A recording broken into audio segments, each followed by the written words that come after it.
Man, it's been a while. So I may have jumped the gun on this one because I'm supposed to start with Nico today. Um, so thank you, Nico, for calling me yesterday and saying, dude, we got to do this live.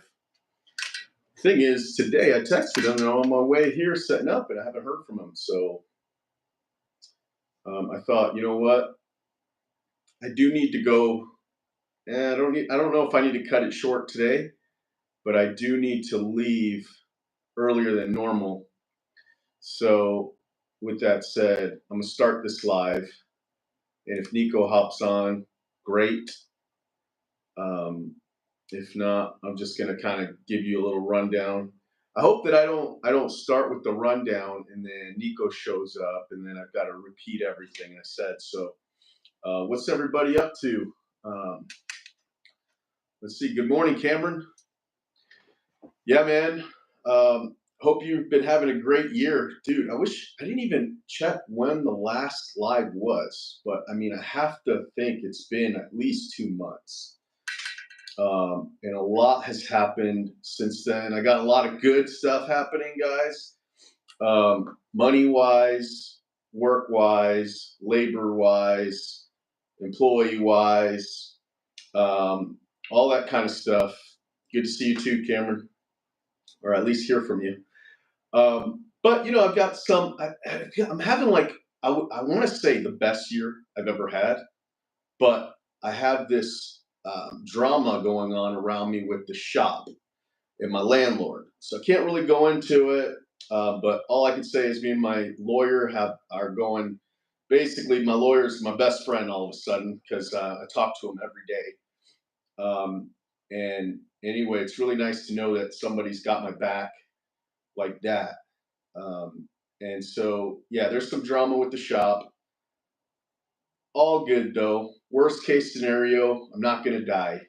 That's kind of the year I'm having, what was it? Last Saturday, I've probably been the most stressed I've ever been in my life, which is kind of funny because I'm having like the best year ever. So that's what calmed me down a little bit. It was like, you know what? I've got a lot good going on right now.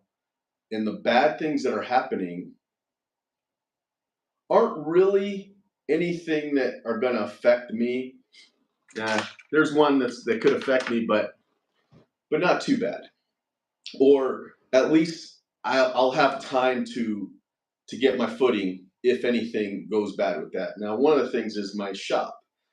The landlord sold this property. Well, he's selling the property, and and so they want me out of here. And it's not like I can just get up and leave. I've got between 15 and 20 trucks, not to mention when all the employees come in and park. I can't just go anywhere. You know what I mean? I can't just get up and go. So unfortunately, I have to be a thorn on their side because it's not that easy for me. So aside from the shop situation, I'm having a great year. My labor right now, as of yesterday, was like 40%, which is just insane, and we are fully staffed. One of the cool things is we're getting a lot of employees, a lot of people applying for a job here that are highly qualified, like way experienced. Now we just had one guy, like I was just so spoiled this year. We've had some hires that have come from Brightview, all right, and so they know what they're doing, like big landscaping projects. I had a new guy come in on his third day, fix a problem that my main landscaper, who took out a yard, put a new one in, and apparently he was going to quit, and I didn't know this. So he put in his final project. He did his final project like half-assed. He didn't do it good. And I was kind of unaware. The project manager was kind of unaware because they didn't know he was going to quit. So he just kind of did it really fast. And anyway, he quit, but he completed the job, right? So then the next day, the customer calls and said we were going to go look at it anyway. Usually on big projects like that, we go look at them the next day when it's finished with the homeowner, make sure everything's good because sometimes there's some irrigation stuff that needs to be tweaked, this and that, So the customer calls us the next day before we got a chance to go there with him, and he's basically said, hey, some of this stuff doesn't look very good. I'm not really happy with the way it all is. Um, so anyway, we looked into it. We realized, this was not done very well. Turns out the guy quit. The landscaper quit that day. So right after he finished, so I don't know if he was thinking he was going to get a bonus, or he's trying to get his bonus probably really fast and then leave. Obviously, he has to wait till we get paid from the customer, so it's not like he was going to automatically get the bonus. Anyway, it wasn't done very well. So this guy that we hired, and it was his third day, we send him to go fix this problem, and he fixes it perfectly, as if he installed the whole yard. And this was his third day. So that's the quality of workers that I've been blessed to have this year. Um, and since then, me and that worker, man, I'm just trying to do everything I can to make sure that he is happy, because I'm really, really happy with him. He's super young, um, you know, so I know that I'm going to maximize as much potential with him as possible. That's one of the things that I've been working on for the last 2 or 3 years is maximizing everybody's potential. You've got good workers, strong workers. You've got to keep them busy. You've got to maximize the customer list and getting the jobs done. So maximizing the potential with the employees you have is just one of the biggest things that I've been focusing on, because nothing's worse than having a grade A top player and not giving them the quality work that will bring in the amount of revenue that he can produce.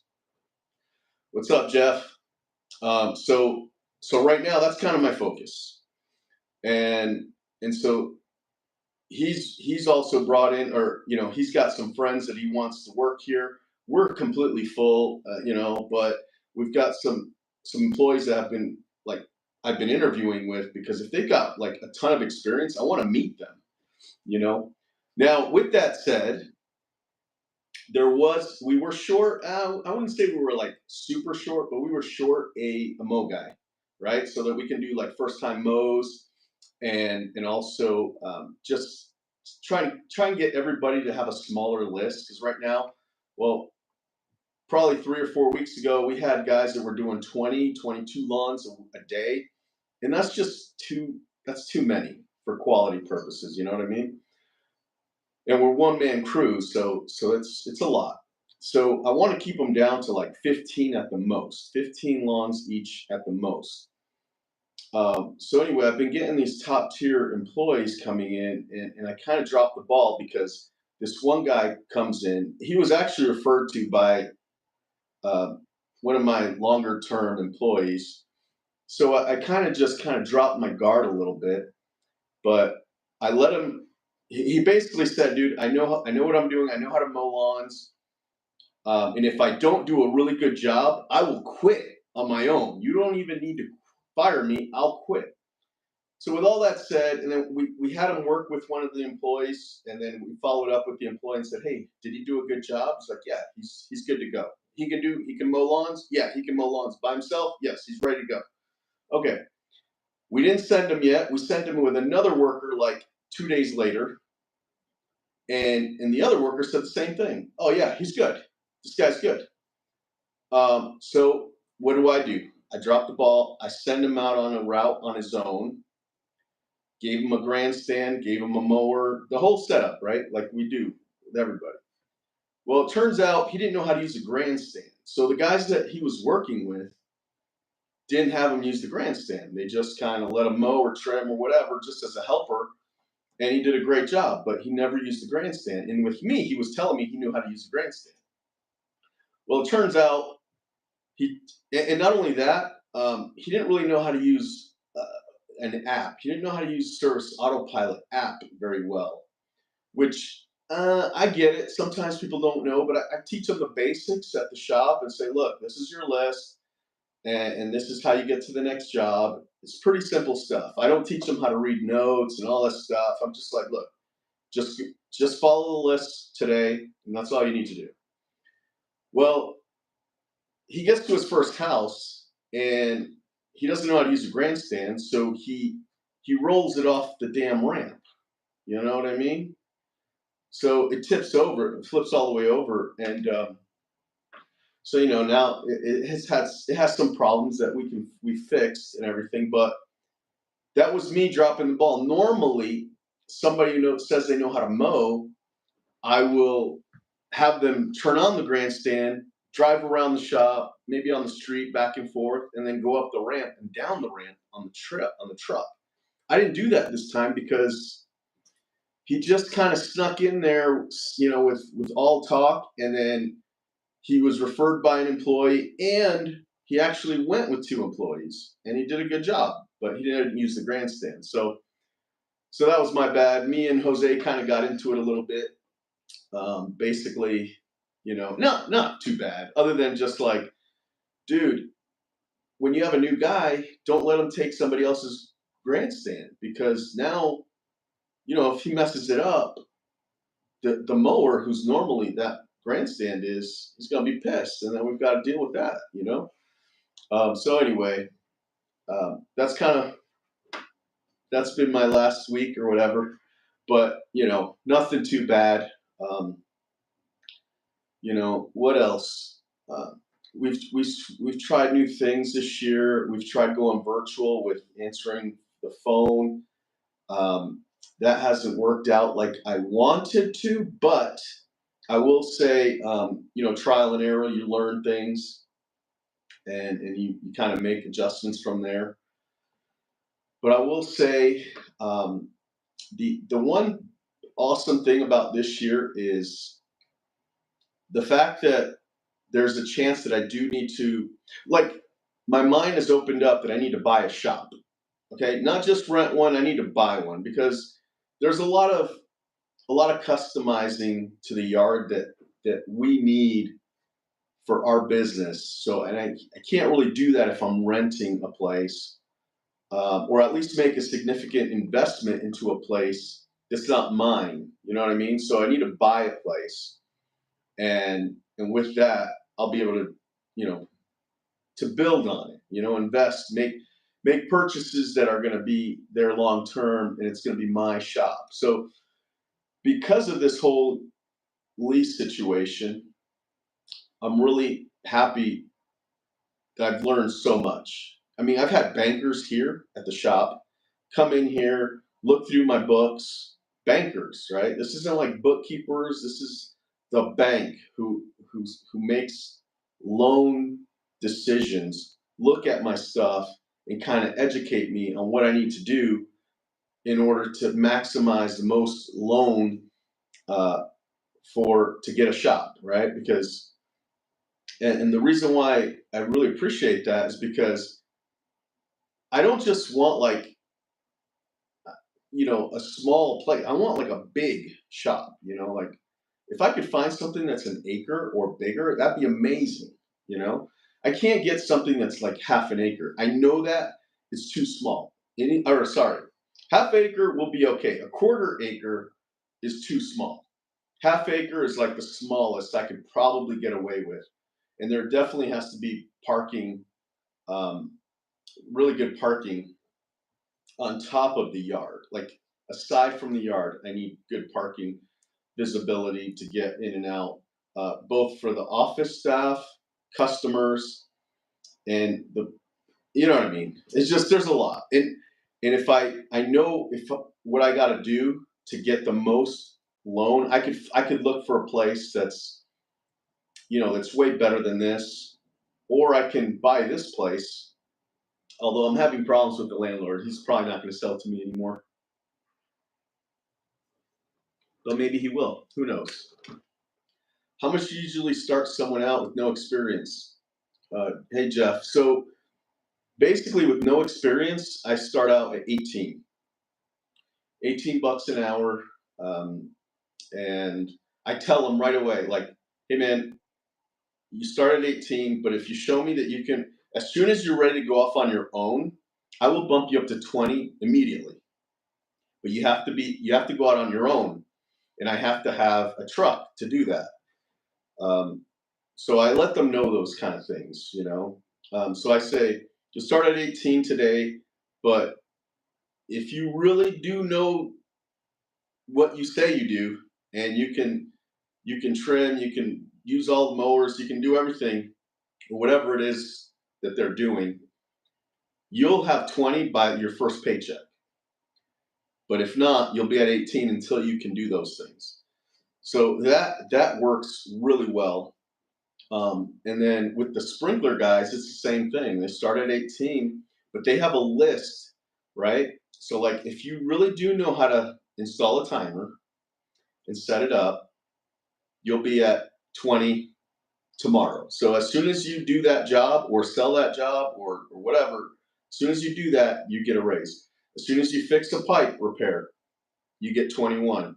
As soon as you change a valve, you'll get 22. You know, as soon as you do this, you're like all the way up to 20, 26 bucks an hour, all those things. And you'll get them as soon as you do those things, you know, and there's no complaints or no callbacks on those services. They get that. Um, and so that's been working out really well too. As long as your workers know what to expect, and it's a good system. Like as soon as they get it, they get it. You know, as soon as they do whatever it is they do to get a raise, they get it. Um, that's what it's all about. So let me see. I'm still waiting on Nico. Has not answered. It's really weird. Anyway, let's see, guys. So what have you been up to? What have you guys been up to? Any questions? Um, let's see. So this has been an interesting year. I keep saying it's like one of my best years because uh, financially or savings wise and labor wise, we have the lowest labor we've ever had. Not quite sure why that's the case, to be honest. Well, I kind of do know. So we track man hour rates every freaking day. Jeff, I work by myself, but I'm just at the point where I have more than what I should for just me and can't take on that next step without help. Yeah. Um,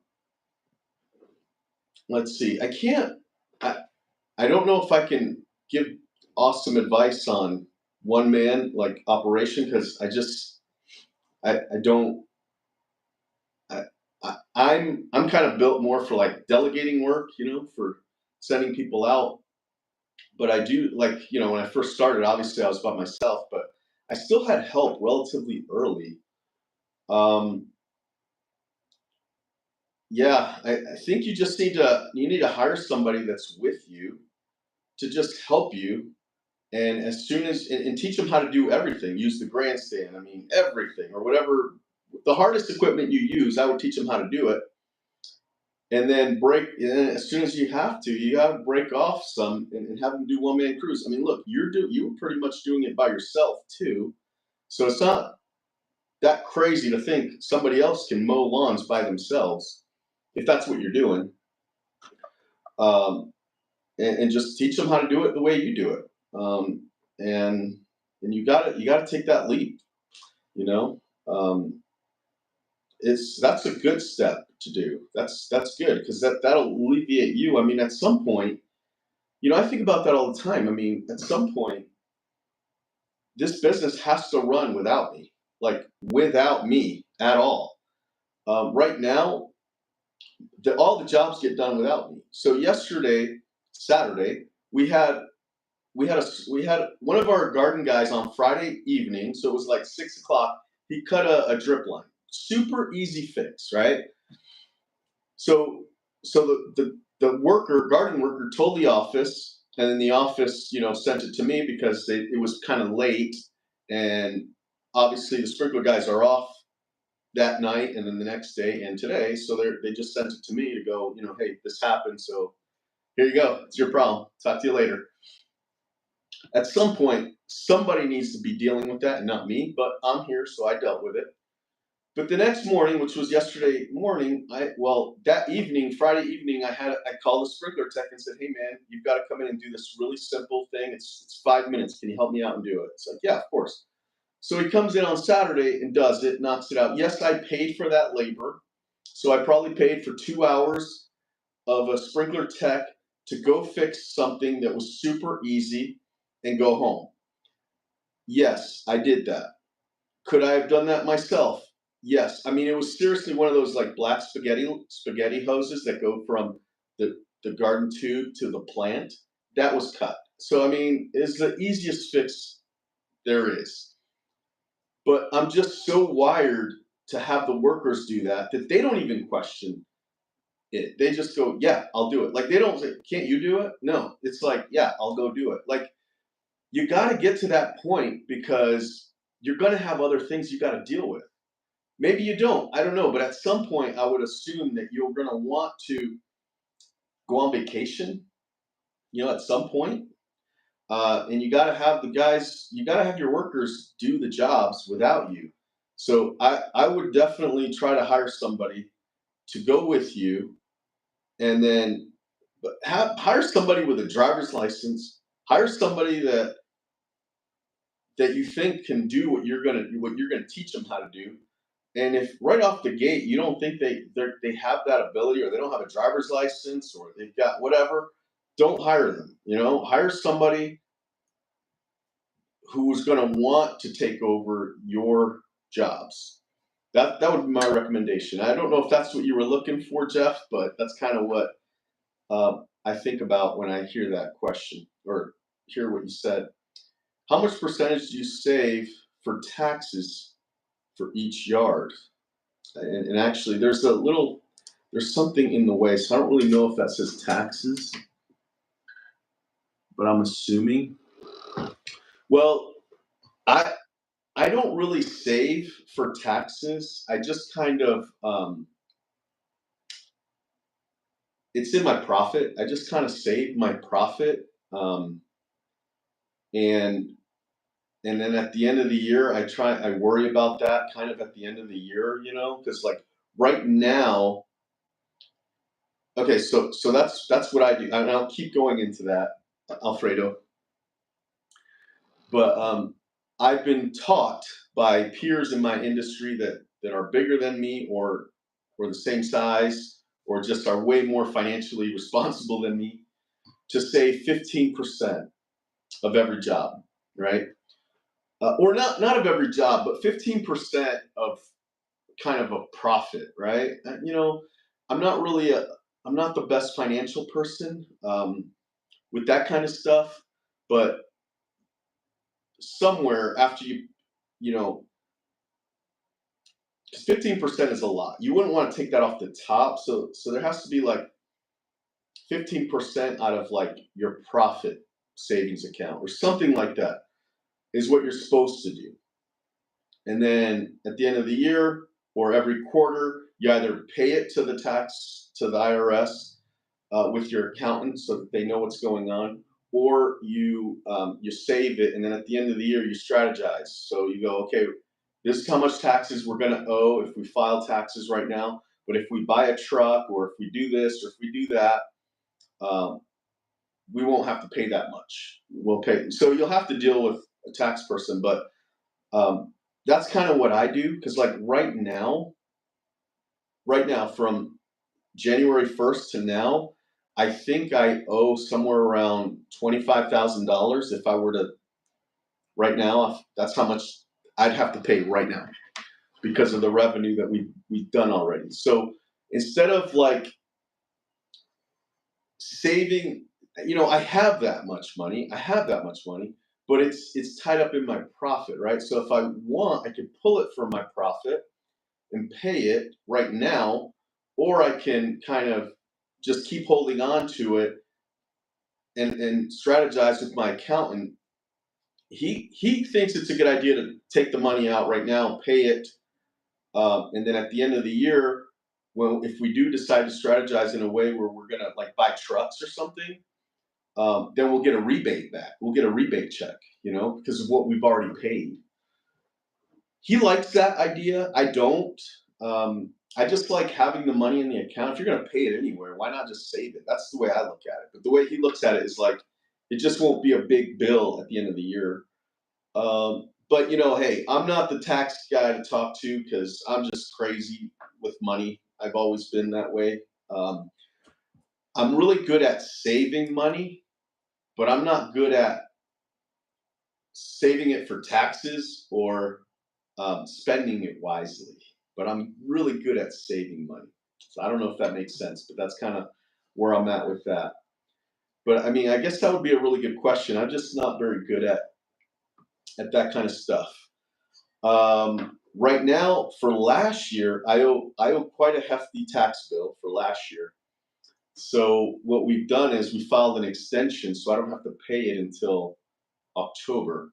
And so, from what I understand, and I could be dead wrong, we didn't actually submit the paperwork yet, but we've done the taxes. We just haven't submitted it yet. From what I understand, I could be wrong, because we know how much I'm going to have to pay once it gets submitted. So we filed an extension, and that's giving me time, to figure out what to do.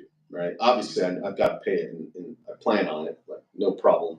We're looking for a shop to buy in the near future. So it's in my best interest to pay a lot of taxes for last year, so that when I go to apply for a loan, it shows that I have made a lot of money. So it's all good. I'm not trying to. Our strategy this year is just to kind of, and we actually didn't really buy any big trucks last year. We pretty much have everything we need at this point. But going this year, 2024, we are going to need to buy a couple of big trucks, both for plowing purposes and the landscape truck, the big projects truck, needs to be replaced. It's time for an upgrade on that one. So that's kind of where we're at, guys. How long have I been on so far? 30 minutes. Again, this was kind of this live was supposed to be with Nico today. I haven't heard from him. I do have my phone on focus, but I'm looking at the text. I haven't gotten a text from him yet. Nico, where are you at, man? Thought we were going to do a live today. But anyway, he got me up, or he called me yesterday, and we had planned to do a live today. So I'm ready. I'm here doing one. So anyway, guys, let's see what else. So we're down mow jobs every week, but we've discontinued the every 2 week mowing. We started that at the beginning of the season, so this whole year we haven't done a single every 2 week mow, and it has made routing so much easier. And a lot of you guys have been doing this for a long time. That's a great thing. Like, I would definitely recommend just going weekly for now. We are going to offer every 2 weeks during the month of July and August. Okay. But during the growing season, no, we're not. And the Mo guys, they love it too, man. That's really why we had to stop it, because they were complaining that the jobs are just taking too long. And, the quality was not very good. They were already trying to do like 15 jobs a day. And then you throw in some every 2 week jobs in there, and it's just like a first time mow kind of situation. So their budget hours, they were given more budget hours. The customers paid more, but it just brought morale down a little bit. So we ended up getting rid of it for now. And so because of that, we have about 25 lawns a day less than we did last year. But if you count that we're doing them all weekly, our revenue has actually gone up on mowing. So I don't know. That's pretty cool. It's kind of funny the way things work, right? It's just like you can't plan everything. All you can plan on is getting your list done. That's what I do. It's like our job is to make sure if we've got 100 jobs on the list, whether they're mowing, garden maintenance, sprinkler repairs, everything, the jobs have to get done. That's my focus. You know what I mean? Do you charge the same for every 2 weeks per month per visit? No, Alfredo. No, we charge 25% more than the weekly cut for every 2 weeks. But remember, we don't do that anymore. We don't charge. We don't do every 2 weeks anymore. It got to the point where we just had too many, right? So if a Mo guy had, let's say 20 houses, 10 of them were every 2 weeks. I mean, that's a lot. And that's a lot of work. It's hard. It's harder. And to try and get your guys to do that many jobs in a day, you got to try and help them out as much as possible. And one of the things is we're not doing it every 2 weeks anymore. Let's see, Jeff, where are you located? I'm in Indianapolis. I'm in Utah, just south of Salt Lake. So our service area goes to Salt Lake County and Utah County. So my shop is actually in the Lehigh area, which is just north of Provo. The actual city is called American Fork, Utah. That's where my shop is. And I love this area. It's like one of the it's right in the middle of my service area. Both if I drive 14 miles south and I drive 14 miles north, I'm right in the middle. And in this city that I'm in is what I would consider pretty much the last undeveloped city. You know what I mean? It's like if you go south of me, it's an old lot of good houses. You know, Orem, Provo area. You know, really established, dense population. And then you go north, and you've got Salt Lake County, Draper, South Salt Lake, super dense, and then we're right here in the middle. So, and because of that, I have a nice shop, a big shop, and there's like a lot of it's growing, and I'm like one of the biggest lawn care residential providers in the area because of that. Um, and it's growing, and I have been here already 3 years, and the company that I bought was here like I want to say 5 years. So between all that, I've got a lot. I'm in here. I'm in this area, and it's really cool. So I've got a lot of customers in this growing city. So that's really cool. All right, guys. What else? We have been rocking with sprinkler repairs. I caught a lot of hell from a lot of my peers who are either bigger than me or same size as me, around the same size as me, for doing the sprinkler warehouse full of parts, you know. And that was something that I spent money on last year, and it did hurt. I will say it hurt. I was paying about 25 to $30,000 a month to get that warehouse stocked up, and I was hurting financially all year. And even when I finished it, I still had my peers, a lot of good friends, telling me to get rid of it and sell it. like, dude, what? Why did you do that? You know. And anyway, we're here now, a year later, and it is amazing. It is definitely paying off. We spend probably $250 a week on replenishing parts. We only replenish the parts that we use, and the customers pay for it, right? So for every job that we do, the customers pay for the parts, and we only stock up. We only buy from the sprinkler supply store what we used. So there's no we're not overbuying anything. We already have a warehouse that's stocked. Now, are there a lot of parts that we won't ever use in there? Yes, for sure, but we've already paid for that. It's already done, over with. Um, and you never really know when you're going to need something. Like it's just there's some weird parts in there that we're probably not going to use. But if the one day that we are going to use, it'll be a Saturday or a Sunday when we need it, and we can go right into the warehouse and go use it and not miss a beat.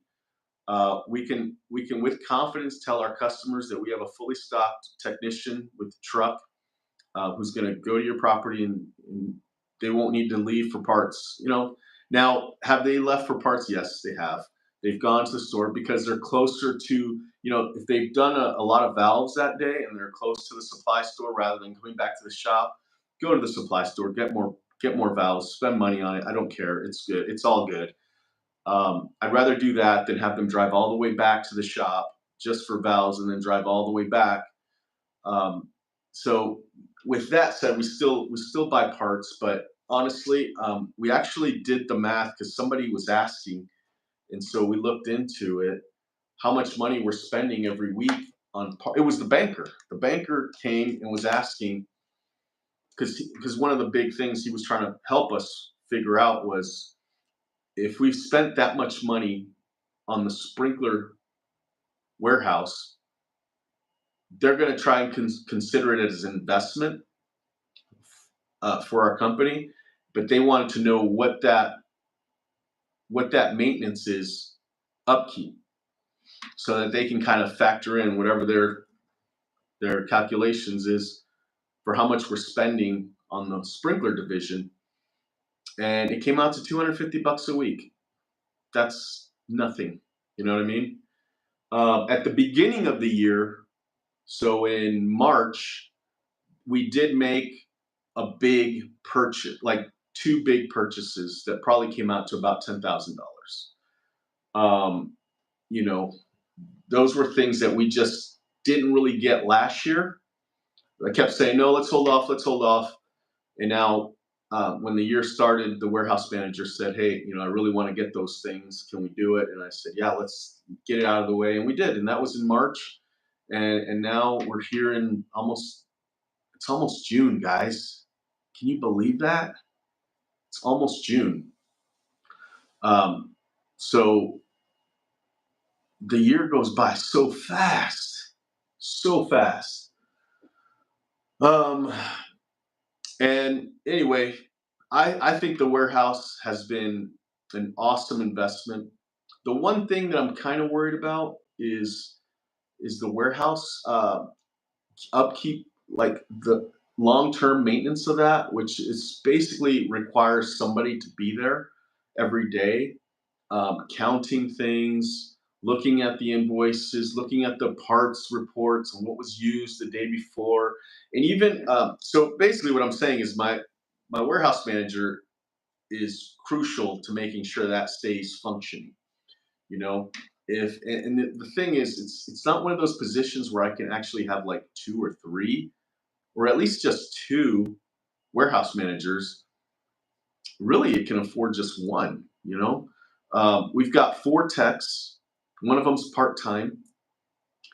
So I can see if we had like 10 techs, 12, maybe we can have two warehouse managers. And the only reason, and I don't want to have more than one warehouse manager, but if my warehouse manager leaves, I've got to figure out how to train the next one. And it's not going to be that easy. It won't be that hard because we do have reports on what was used, but it's going to take a lot because my techs, they have their inventory checked once a week by the warehouse manager, every tech, right? So like on Monday, I don't know, one of the techs has everything counted. And what they don't have, basically, they've got to reimburse that out of their bonus checks, you know? And it's just worked so good. And because of that, the techs really enter in everything because they don't want to have to pay for parts. So they enter everything and it keeps us organized and staffed and not staffed, but stocked.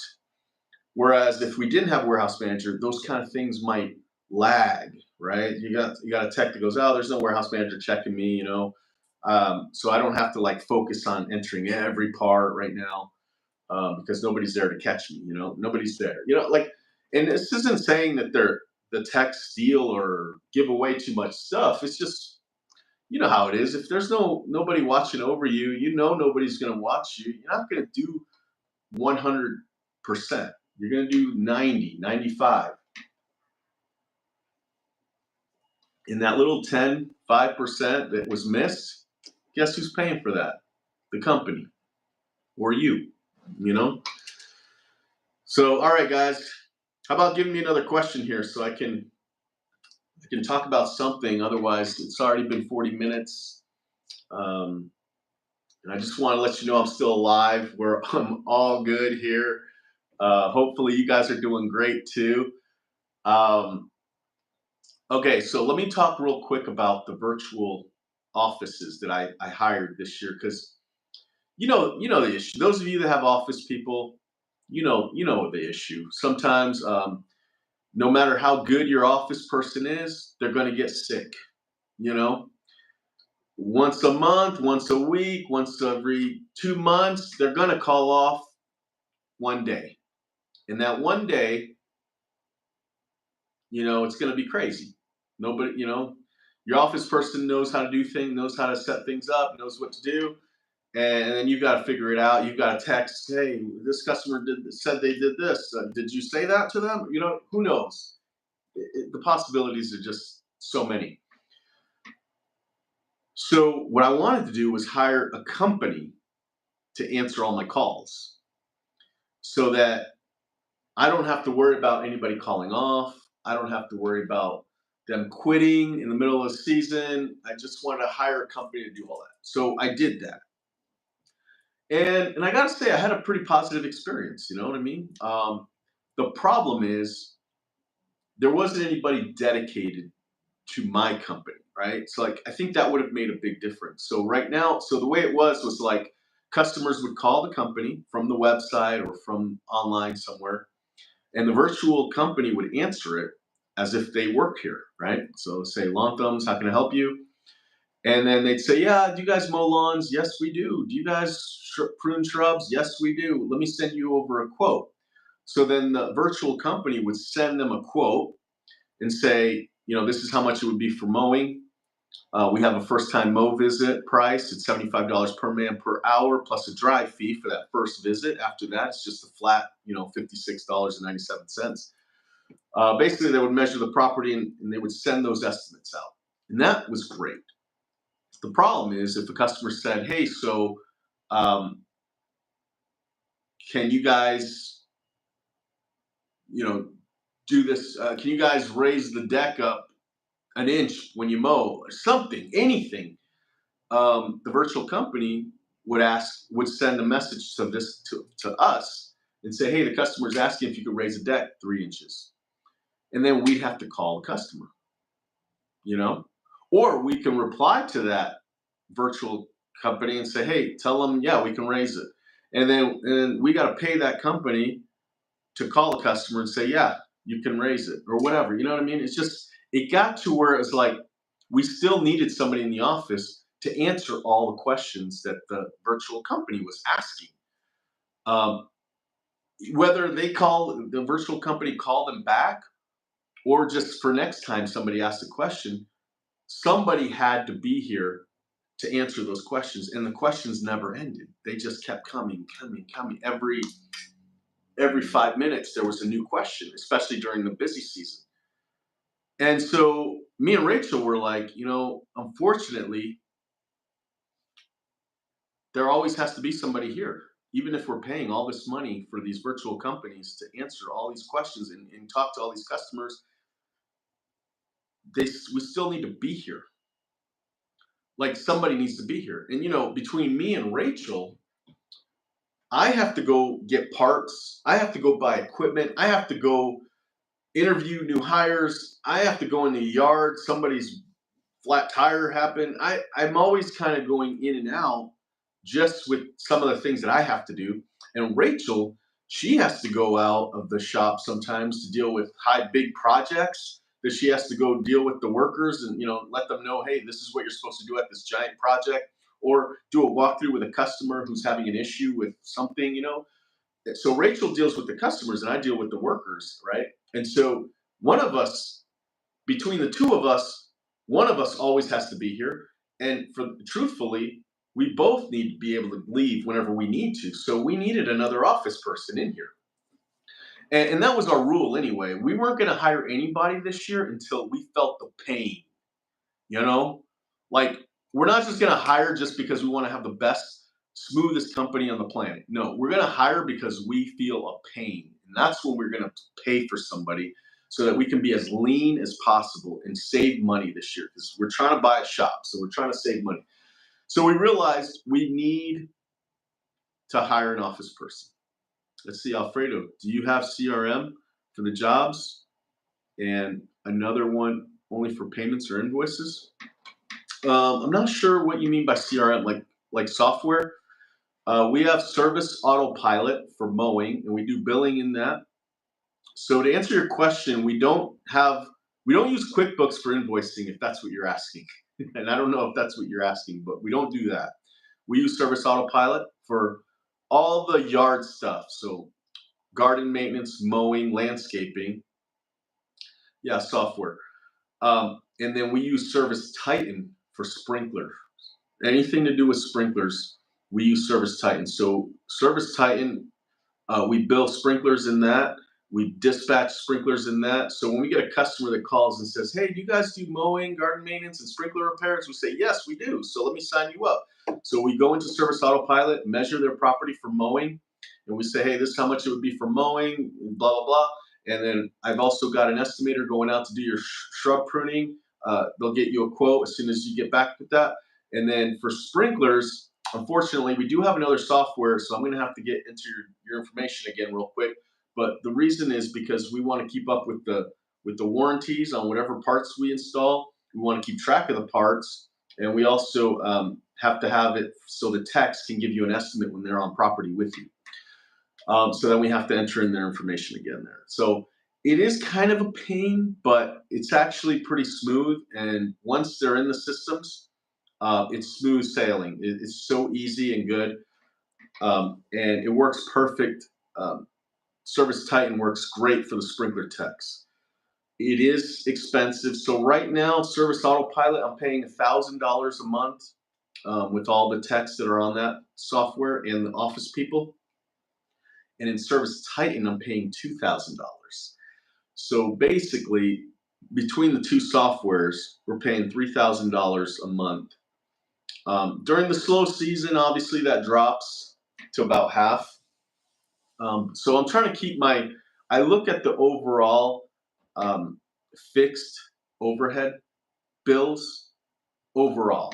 I try and keep them to where it's like as low as possible because we're going to pay that basically through the months of December, January, February. So I've got to keep it as low as possible. But those are the two. I think the insurance is the only bill that's higher than that.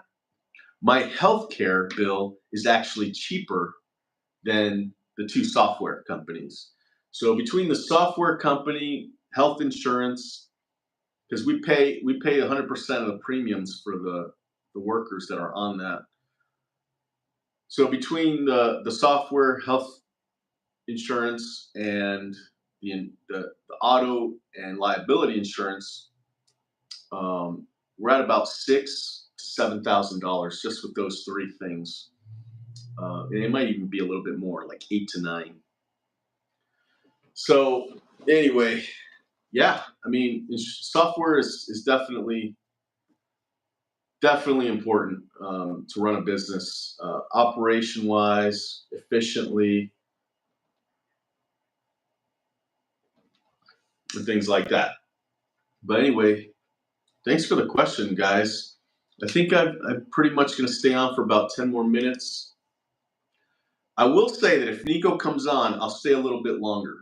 But I thought I was going to do a video, a live with Nico, so I didn't really prepare very much today.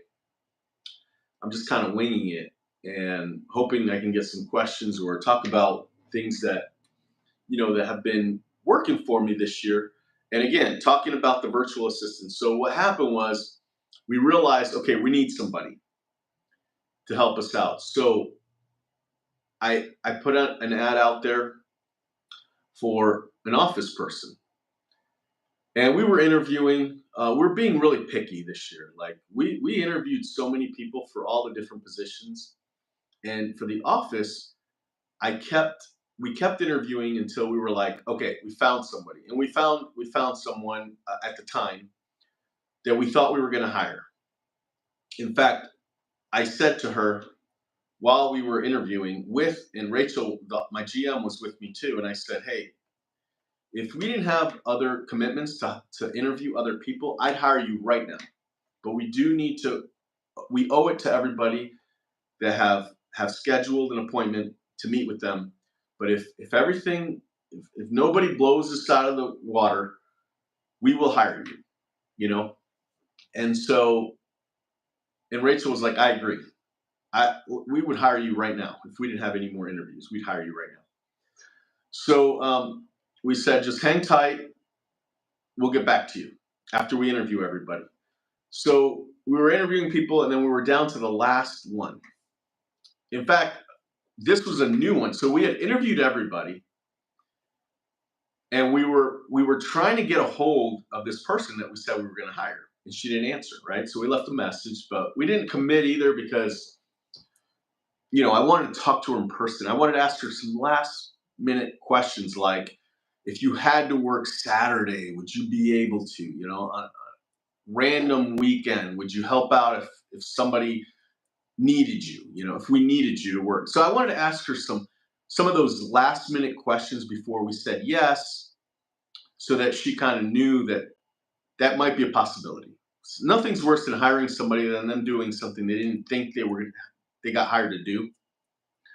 So she didn't answer. So we waited, and then this new interview person called, and I was like, I took the call, and then I was talking to her, and she has like 16 years experience on Service Titan, which was just like, whoa, what? She's like, yeah, I've been working for plumbing companies for the last 16 years, and both plumbing companies that I worked for had Service Titan. And I've been with Service Titan that long, and they've changed so much, but I've been keeping up with a lot of it. So I was like, man, this is amazing. So I brought her. So we brought her. We set an appointment for her to come in, and we interviewed her. And I was floored. I was like, yeah, dude, we're gonna hire this one. Like, we're gonna hire her. So I called the other person and said, hey, actually, I couldn't get a hold of her. So what I did was I sent a text, and I was like, I just gonna tell you that we ended up hiring somebody else for the position, blah blah blah blah blah. And that was the end of it. And then we hired this one office person, and she started, like, I interviewed her like on a Thursday. She started on Tuesday, and I was with her all Tuesday. I sat right by her, showing her things. When the phone rang, I kind of walked her through. At this point, we still had the virtual company that we were working with, so they would take most of the calls, and then they would tell us what they did, and then from there, I would teach the new hire what to do with that new customer or something like that. So I worked with her that full day. The next day, which was Wednesday, I actually had to go to Salt Lake to go buy fertilizer stuff. And so I went pretty much right after she got here. She got here like around 8 o'clock, and I left like 8:30. And there was traffic. Like, this lift thing fell off a trailer on the freeway. It wasn't mine. Somebody else's. Somebody on the freeway. So it caused this long, giant traffic line on the freeway going to Salt Lake. So I was on the freeway for like 2 hours. When I get there, I get what I need to. On my way back, there's another accident. So I didn't get back until like 2 p.m. that day. And she was here alone pretty much the whole day. And she handled everything. She handled it all. And I would say, I guess I would say I trained her the day before, but I didn't. I mean, she just figured things out on her own. And that's kind of how it's been. And we've been here. Me and Rachel have been in and out. And so whenever this new office girl needs anything, she'll ask, but for the most part, she just uses common sense and tells customers what, she'll call us and say, "Hey, is it okay if I said this?" I say, "Yes." So, okay, cool. That's what I said. Um, and so at this point, she's been with us for probably 3 weeks, and she's amazing, just amazing. So super happy with her. And I hope that we can make this a really great place for her to work, because I really want her here. But yeah, let's see here. Going on almost an hour, guys. Almost an hour. So let me just wrap up the whole office person thing. Um, she said, "Hey, why don't you cancel your service with the virtual company? I can take all the calls." And I was like, at this point, so I said, "That sounds good, but let's keep it going." So we still stuck with the virtual company for 2 more weeks, just to make sure she understood what kind of she's doing, and that would help with the call flow.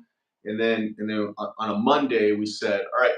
On Friday I said, okay, starting Monday, the phones are going to ring here, and we'll see, if that's going to work with you. She's like, yeah, do it. And then Monday came, and we haven't looked back since. We've now been answering all calls uh, for this. I think it was this whole week, or it could have been 2 weeks now. I can't remember, but I think for sure one full week.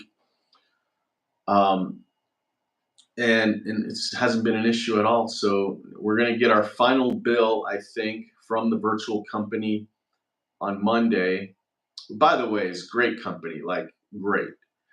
I think that I would have stuck with them if they would have called me and said, "Hey, we're gonna have a dedicated worker for you guys." And I don't know how realistic that is, and I don't know if like it's worth it for them. Probably not, because they would have probably done it. But the bill was pretty expensive every week, and I would have probably kept it going if they would have done that. Now, I didn't ask them to do that, so maybe that's on me. I'm not saying anything bad about this company, because they actually helped us out a lot. We went into this year saying we are going to go virtual, so we already had a plan that we were going to follow, and I got to try it out. So for that, I'm thankful, and the fact that they were great. Like, it was super expensive, and we still had to do a lot of follow up, right? Because there was a lot of questions. Like, if a customer did sign up, we would have to set them up. We'd have to set them up and call them and tell them when we're coming and all this stuff. So we still had to do a lot of work, but it was still in a way that we were able to flow with it really good, just being me and Rachel as the office people. And I haven't really done office work in a long time, so that kind of got me back into it. It just worked out great. It was just expensive, you know what I mean?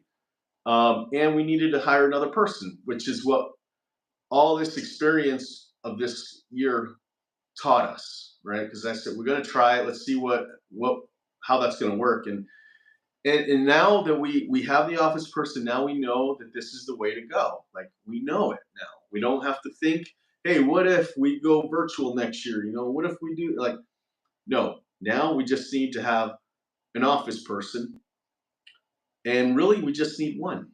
We don't need two or three like we thought we did. I mean, so we've learned a lot, and that's kind of how my year's been going so far, guys. We're just kind of, the beauty of maintenance is that the workflow just is continuous. You know what I mean? Yes, for sprinkler repairs, a lot of those jobs are one-time customers. They sign up, we fix them, they pay us, and then they leave, and we don't see from them again for anything.